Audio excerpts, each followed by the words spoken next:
Hello and welcome to the Buy, Sell, Hold Spotlight presented by Sports Car Market Magazine. I'm Darin Roberge. Before we begin, please take a moment to like this video and subscribe to our channel. Also be sure to join in the conversation and share your thoughts by leaving us a comment below. Our guest today is Eric Minhoff. He is a senior car specialist with Bonhams. Welcome, Eric. Howdy. For those who may not be familiar with you or may not know you, why don't you give us a little bit of background?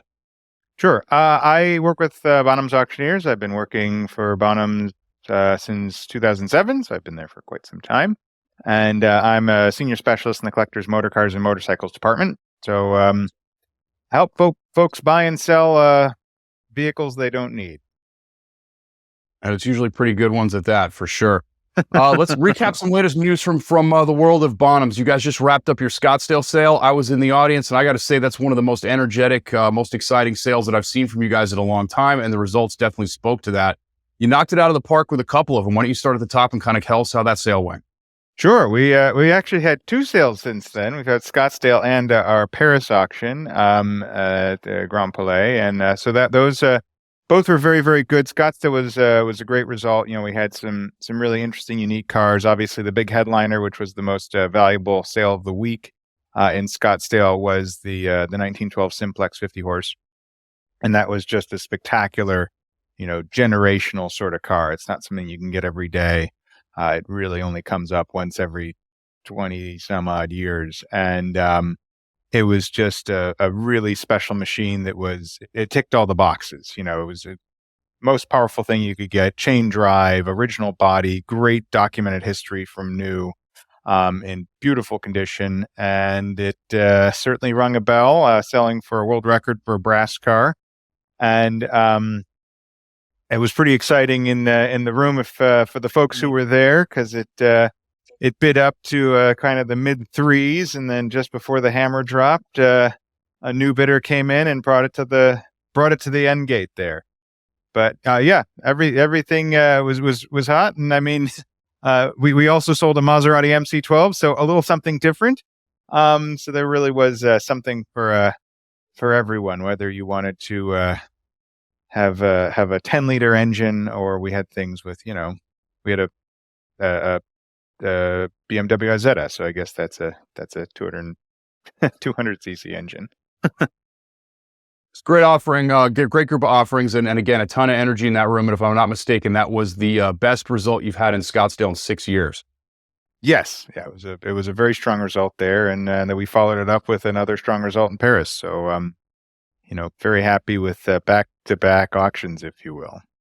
You can't ask for more than that. So that was then. This is now. Moving on, we've got Amelia Island coming down the pipe here in just a couple of short weeks. For those who may not have visited you guys in Amelia Island before, why don't you kind of recap the event and kind of give an overview? Sure. So obviously, Amelia is the big winter car event and concours down in northeast Florida, there just south of the Georgia border and east of Jacksonville. And Bill Warner started the event, did a great job of building it up with the Amelia Island Concours. And we've had our auction there for some time now, and looking forward to returning. We're right there at the Fernandina Beach Golf Club, and our venue is at the end of the runway for the municipal airport, so can't miss it. So right on the main drag there. And we have about 100 cars are going to be crossing the block there, with a lot of them no reserve at our tent, and we can't wait. Well, let's start talking cars. That's why everybody's listening. So let's start right at the top. 1937 Bugatti Type 57S Sports Tourer, coachwork by Van Implauz, chassis number 57541, engine number 295. It's originally a New York delivery. Concours winner, award-winning restoration, everything you want on that car, original coachwork and matching numbers.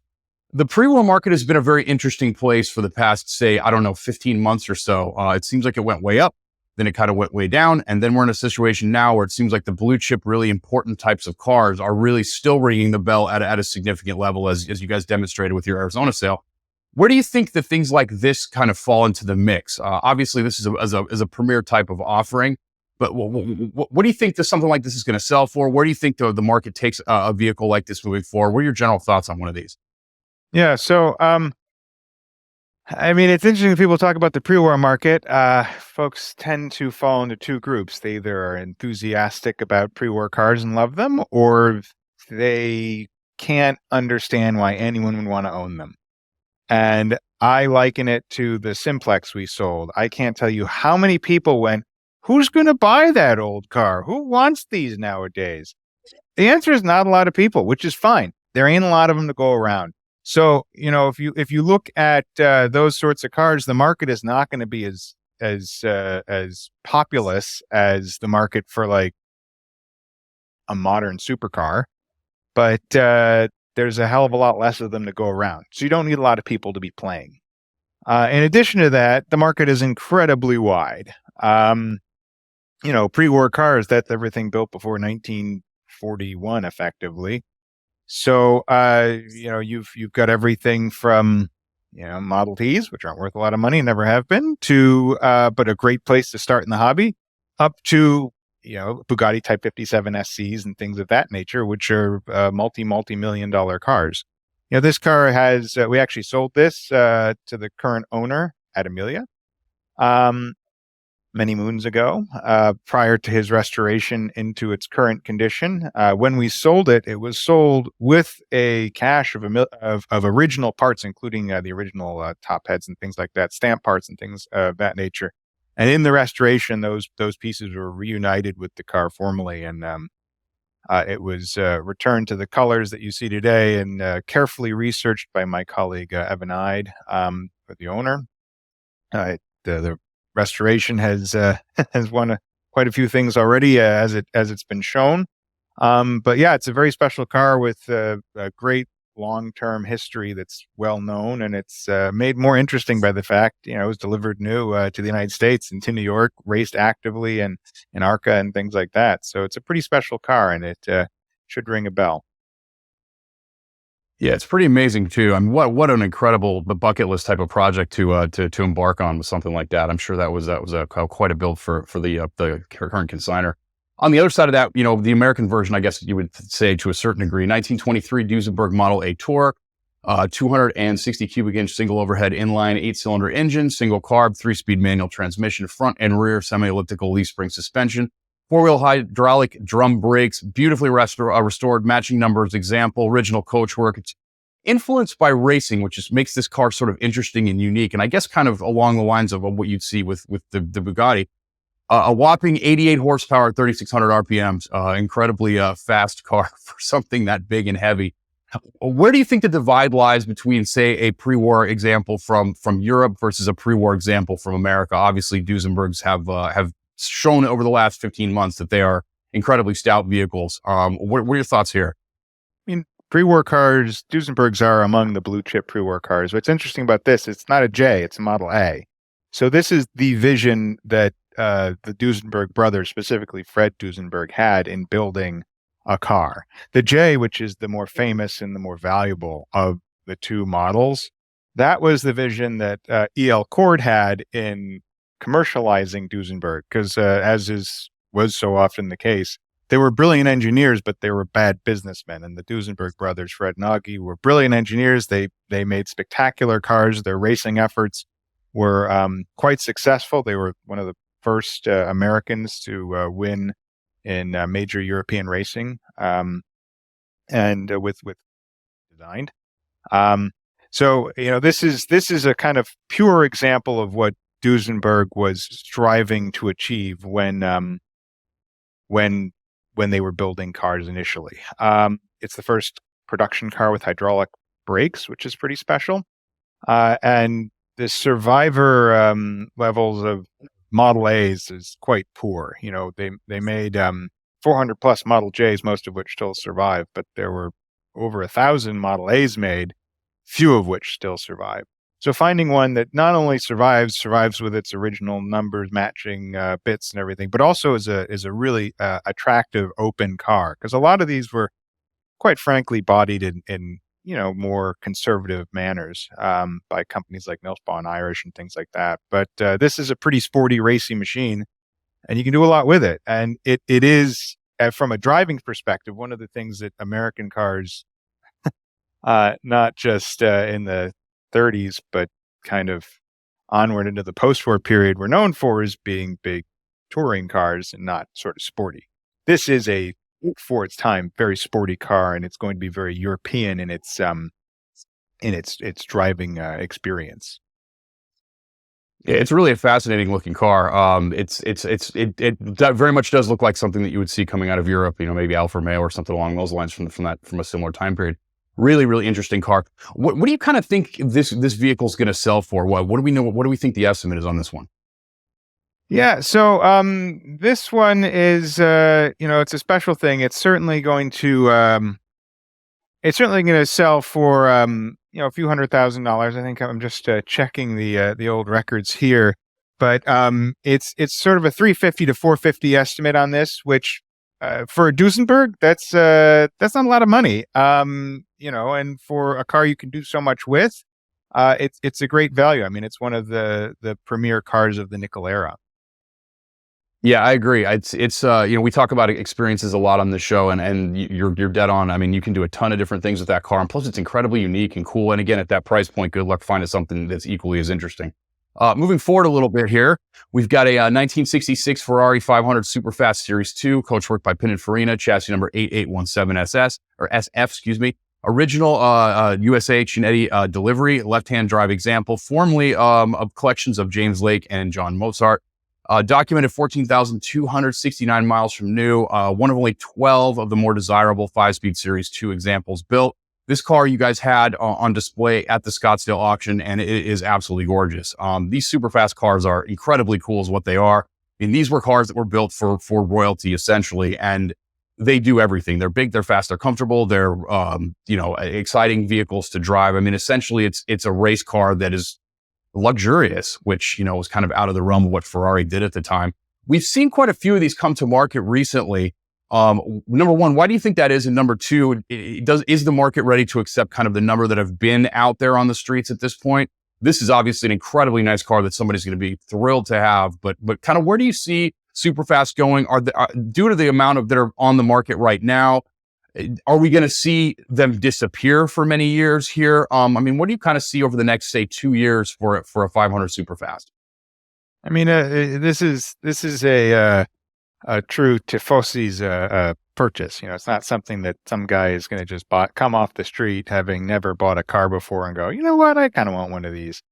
It's like you said, it's a big, fast sports coupe, basically, and it was one of the first things that Ferrari made that was really a pure road car designed with some degree of luxury that was, earlier Ferraris were kind of race cars that had some luxury kind of tacked into them. And this was much more designed to be a fully developed machine.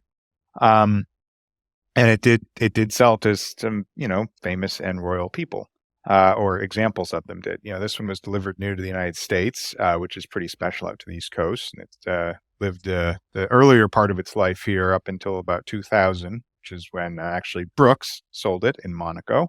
And it then remained in Europe until the current owner purchased it in 2007. But as far as, the long-term view on these cars are, to some extent, they're experiential cars. One of the nice things, especially about old cars, if you look at a Ferrari Superfast versus a F40 or F50, mileage is an enormous factor in the value of those F40s and F50s. Huge factor.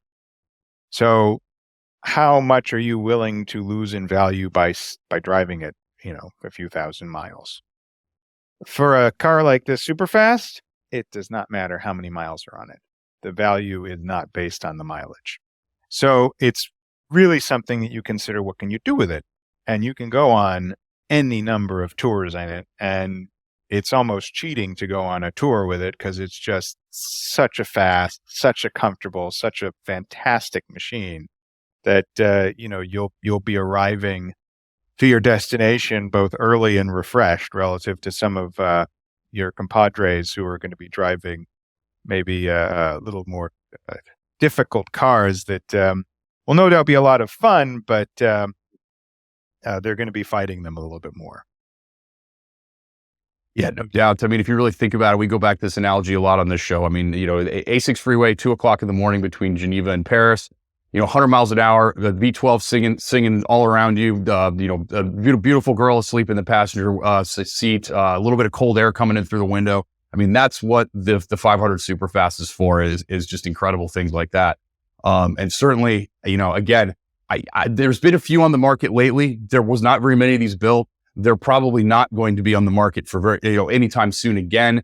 So I think probably the time to buy a 500 Superfast is certainly right now. Moving on to a little bit more raw side of things. 1959 Lister Jaguar Sports Racing 2-seater offered from the Thomas Hendricks Lost Jaguars collection. You guys have quite a few cars. We're going to cover another one here in a second from that collection. In his ownership since 1976, last race at Le Mans in 50th anniversary in 1973. Campaign with both Chevrolet and Jaguar Power. Currently has a 3781cc dual overhead cam Jaguar 6-cylinder engine with 3 Weber carburetors, 300 horsepower, 4-speed manual transmission, into 4-wheel independent suspension, 4-wheel disc brakes. This is an incredibly advanced car that from this time period was incredibly iconic. I mean, we think about premier British racing cars that sort of appeared around this time. You think of things like the XKSS, so on and so forth, or the D Type rather. But you also think of the Lister Jaguar Sports Racing cars, this incredibly iconic vehicle that you could really do a lot of cool stuff with. So where does this lie in the market in comparison to some of its contemporaries? Like, what's the estimate on this one? Yeah, so I mean, a Lister Jag is again, that's a car you can do just about any race you've ever wanted to do in it, and it'll be very competitive in those races. It has a combination of a lot of great features. First off, it was very successful in period. Second off, it's got a great, reliable power plant. Third, I mean, damn, it's good looking. And fourth, you can do a lot with it. It is really a tool for which there are many uses. This example's like other cars from the collection has not seen much use in recent years. But it offers the new owner the opportunity to kind of make it into their own. And if we're being honest, there's no such thing as a turnkey race car. So you're going to be spending the money on it anyways, no matter how done it is. So this is a good opportunity to make sure that it's done to the right level that you as the new owner will want it to be done.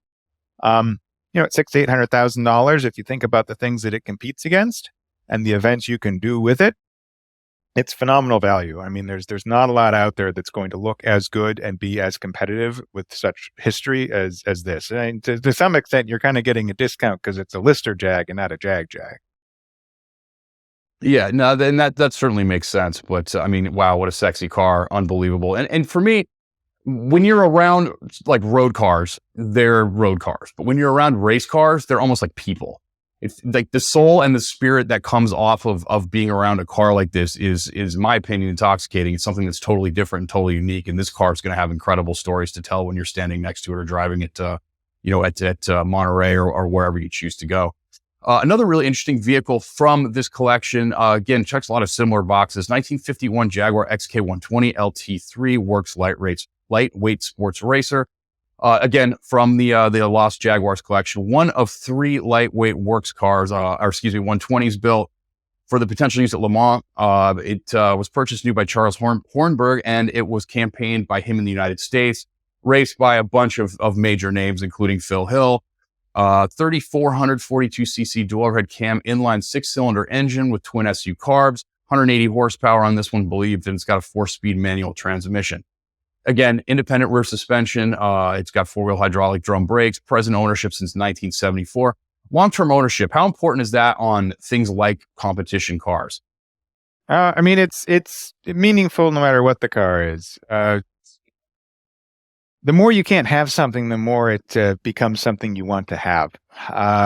Now, that becomes especially true when it's something you can't just buy any day of the week. If it was not to disparage being that I have one, but a Porsche 911, I joke mine's 1 in a million. There's these lightweight XK120s. There's, as you noted, there's 3 of them. So they're not something you could get any day of the week. And having one of them, so 33% of the production off of the market,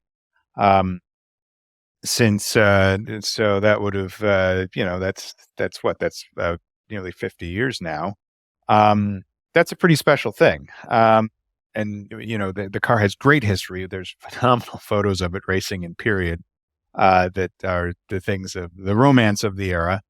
And this is particularly special because you can, it's both something you can drive on the road and you can also race it. The Lister Jag, that is a weapon that you can certainly drive it on the road, but it's really something you track. This Jag is something you can actively tour in and enjoy in addition to racing, which makes it a real dual purpose vehicle. And it's something where just the history of it is so great that it's hard not to really love it. I mean, it's just such a phenomenal thing. You look at the pictures and you want to be part of that, and this is the opportunity to do so. Jaguar read a commercial a few years ago with David Beckham, where he kind of was like a race car driver throughout the history of Jaguar, and they had something similar to this, and it just sucked you into that time period, and you're dead on. I mean, these pictures are just incredible. They really take you to another place. So in addition to the experience of being able to go out and use this car, you also have the experience of being able to reminisce and or see a piece of history that you may not have been exposed to before. It's really a special car. Another really special car that you have that's unique and interesting, and I think has a lot of a ceiling ahead of it. 1992 Nissan Skyline R32 GTR Group A. Last winning Godzilla GTR in Group A racing. Winner of the final 1993 Intertech Group A race at Fuji Speedway. Legendary drivers, including Tom Christensen, who was the record holder for the most Le Mans victories. It's presented in unrestored as race condition, fully sorted and ready for historics racing. This car it kind of presents a quandary a little bit because it's such a new vehicle, but at the same time, these are the cars that people play in video games. I mean, this is the very bottom floor of time to buy on one of these. Where do you see the ceiling going on this? What do you think it's going to be worth, or what do you think it's worth now versus what do you think it's going to be worth in a few years? This is a really interesting car for a lot of reasons. Yeah. So, I mean, the Skylines obviously are,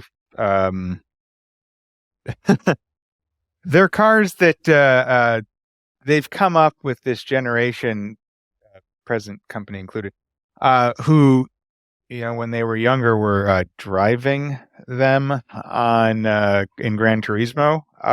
And now not only are we old enough to all actually drive, but there's plenty of us that can now afford to buy the things we were driving in that video game. And it's opening up a huge new market.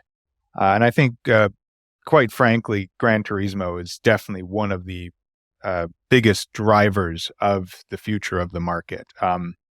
You look 40 plus years ago, if you told people European cars are going to be the most valuable cars in the world, they would have harumphed. And then, as it was American cars that everyone wanted, you want a Duesenberg and a Packard and a Cadillac. Why would you want some European, small engine European thing? Now, European cars are some of the most valuable cars in the world. And if you had told people 5 years ago or 10 years ago, Japanese cars, there's going to be multiple Japanese cars that are selling for, high 6, low 7 figures, they would have gone, which ones? But as Myron Burness and Mark Brinker point out in A Quiet Greatness, their phenomenal multi-book series on the subject of Japanese cars, one of the first real compendiums in English. The depth of that world to the Japanese domestic market is phenomenal. And the sort of peak of that, the absolute pinnacle, the apogee, especially in the 90s, is the Skyline. I mean, it's the one thing we in the United States didn't get, which makes us want it even more. I mean, we had Supras, we had NSXs, and we had RX-7s and things like that, but we didn't get the best versions. They kept them for themselves. We at least had them. The Skyline, forbidden fruit. We didn't get it. The only time we saw it was in the video game and the very first Fast and the Furious movie. So this is truly the opportunity to live your video game dreams, which is pretty neat. And I have no doubt that these things, while there is still sort of a somewhat, especially in the United States, limited use case for them, as more and more people get into it and more people want to live out their Gran Turismo fantasies, there will become use cases for them. Plus, it's such a cornerstone piece. It is the thing that so many younger collectors remember and wanted. Yeah, I'll tell you, that car is really cool, and the 34 I think is kind of the glory generation of that car. However, for racing purposes, the 32 is lighter. It's much more tossable. It's an easier car to sort of do crazy things with. So, I mean, this is really a cool car, and it's something people should really be excited about. Another thing that people have been excited about lately is pre-merger AMG cars. In particular, we've seen the market go crazy over the past couple of weeks and months on these, and you've got a really interesting one here. 1991 Mercedes-Benz AMG 500 SL 6.0 Roadster with hardtop, built new for AMG. It's a German domestic market car, not later converted from an AMG distributor. One of the last pre-merger AMG cars to have been built, completed by AMG in December of 1990. Believed to be one of only 40 cars that were built, with order sheet from AMG documenting the conversion to the 6-liter, as well as the Mercedes build sheet showing dispatch in September 1990.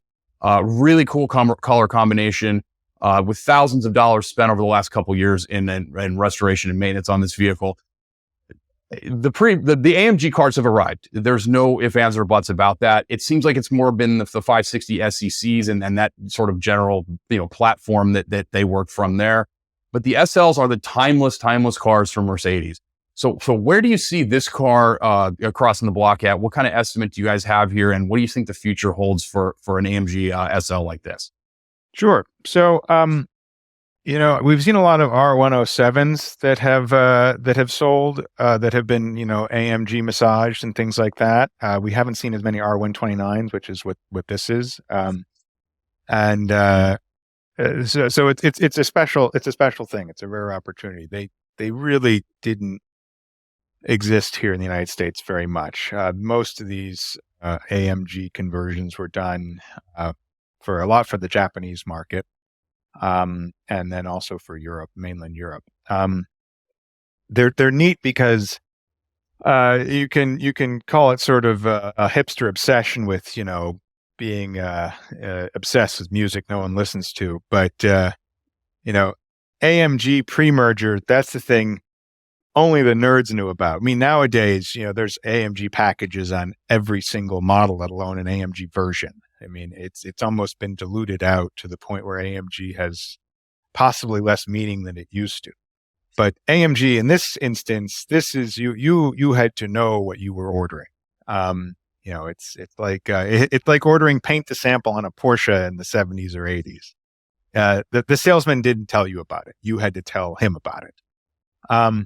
So this is a pretty neat thing. Obviously, the biggest V8 you could get in the R129 was the 5-liter. So this one's punched out an extra 20% on top of that.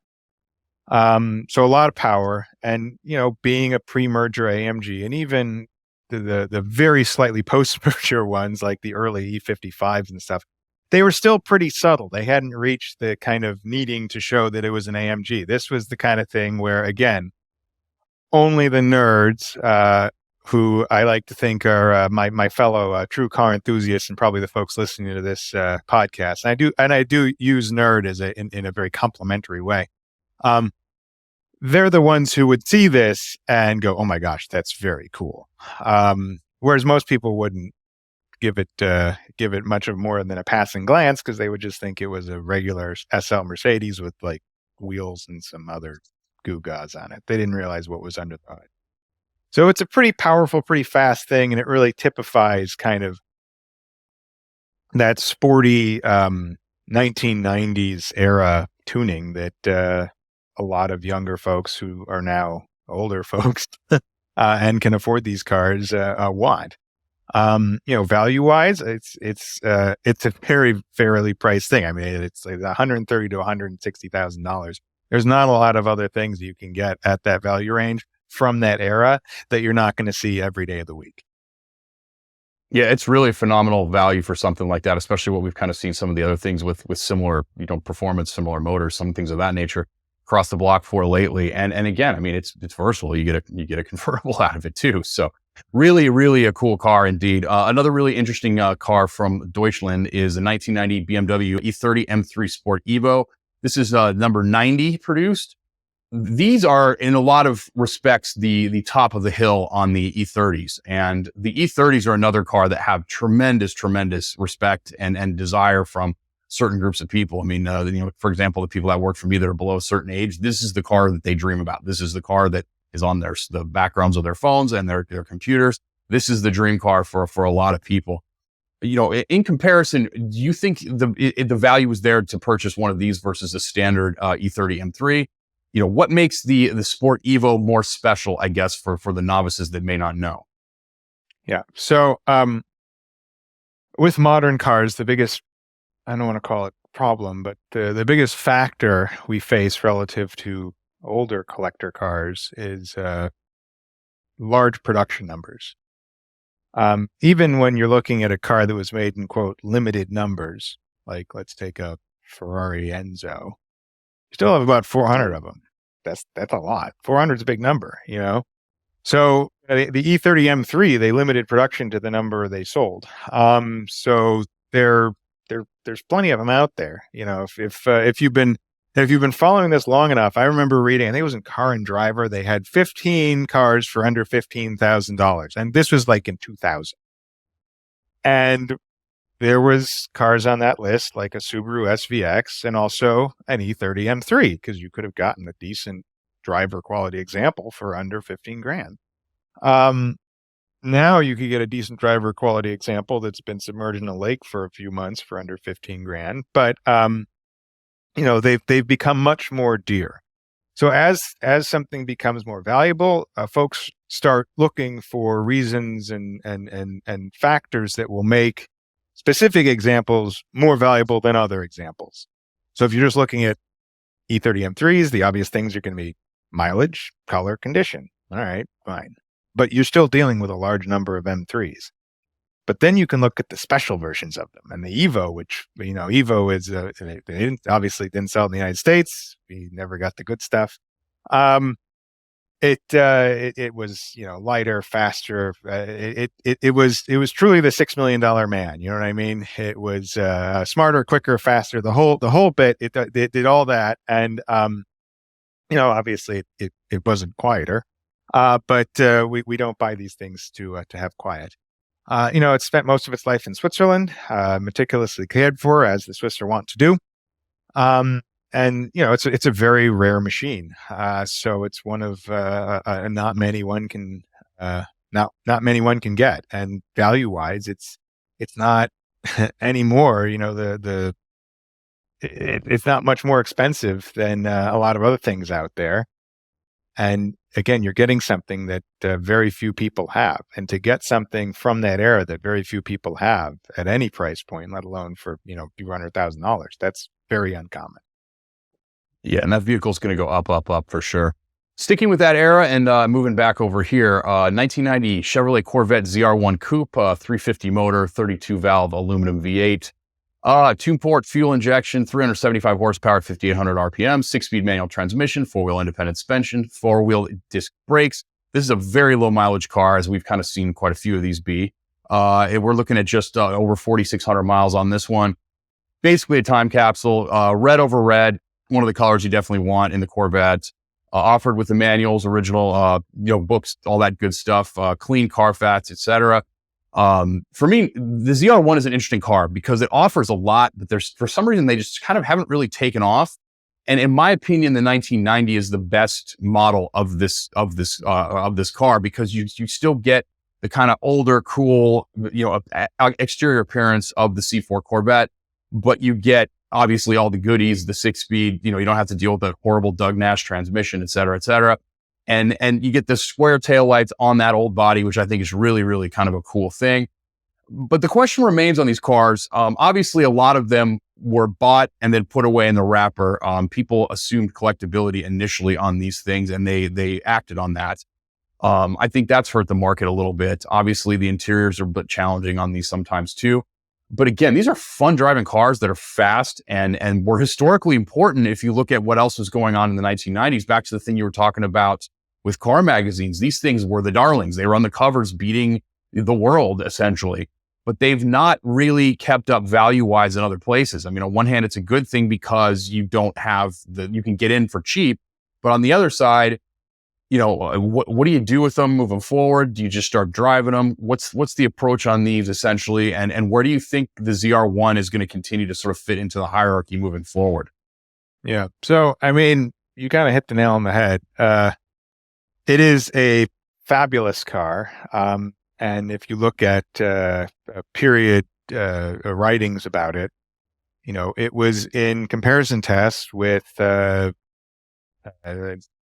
911s and Ferraris and Lamborghinis and all the best stuff, Lotuses, and it was pretty competitive against them, especially when you considered that it cost even though it was the king of the hill, it was the highest priced Corvette you could buy. It was still a fraction of what those other cars cost. But the biggest things going against it are that it's American, and Europeans don't wax for American cars because they like European cars, and Americans don't wax for American cars because they like European cars. So it finds itself in a kind of interesting position. Plus, they made a lot of them. So I think it's a phenomenal thing too, and it's unfortunate this isn't the driving factor and why people are always chasing a car. But dare I say it, it's a car to buy and just drive.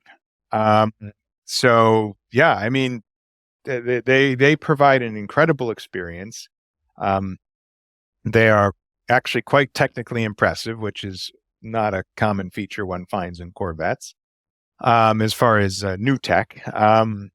But it's a very technically impressive car. It's a very capable car. It's incredibly fast. I think it's a cool looking thing. You can't go wrong with that kind of neat, very 1990s, edge of the 80s digital dash that they have. So it's a special car, and value wise, they're not very expensive. So you can really drive and enjoy them. And there are more things you can do with them. I mean, you can do any of the Taylor rallies, for example, the New England 1000, the Mountain Melee, the Texas 1000, things like that.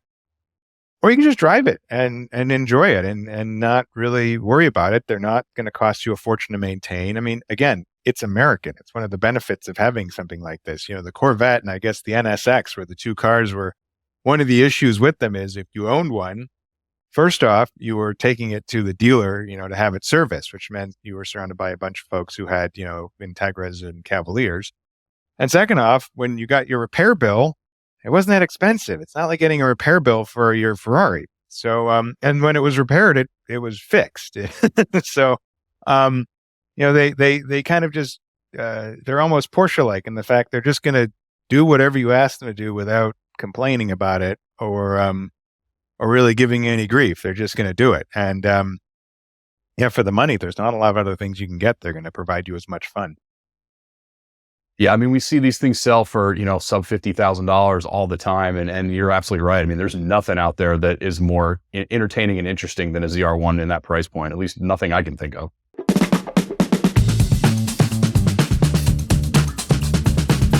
Okay, Eric, you've been doing this a long time. You're out in the marketplace every day, all day with all the people doing all the things. Why don't you give us one car to buy, one car to sell, and one car to hold in today's marketplace? I would say one car to buy in today's market. Quite honestly, it's not really one car, but it's Japanese domestic market. I think there's a lot. If you're looking at it from both an enjoyment perspective, a value perspective, and a long-term potential to maybe make some money having the privilege of owning a car, there's any number of things that are out there in the land of the rising sun that are relatively undiscovered, that I can't speak highly enough. Something to hold, I would think basically anything from the 60s that's European is a good hold. values on those are very steady. There continues to be plenty of interest in that sort of thing, and they're quite strong. As far as sell, I think some of the uber modern stuff, uber modern being like made yesterday, there's a lot of people that are wanting to invest in them, and there seems to be a declining number of people that want to own them. So there comes a point where you should probably have a car to enjoy it and drive it, and not to continually flip it once. You've got these cars that are a year and a half old with 4 owners and 60 miles on them, and you start to think, well, someone's going to have to actually own that for that to continue having a lot of value. But I mean, we'll see. They're making new things every day, so one never knows. But if I was going to go out and buy something, it would definitely be something from Japan. If I'm going to hold on to something, it's something from the 60s, and I'm doing that right now.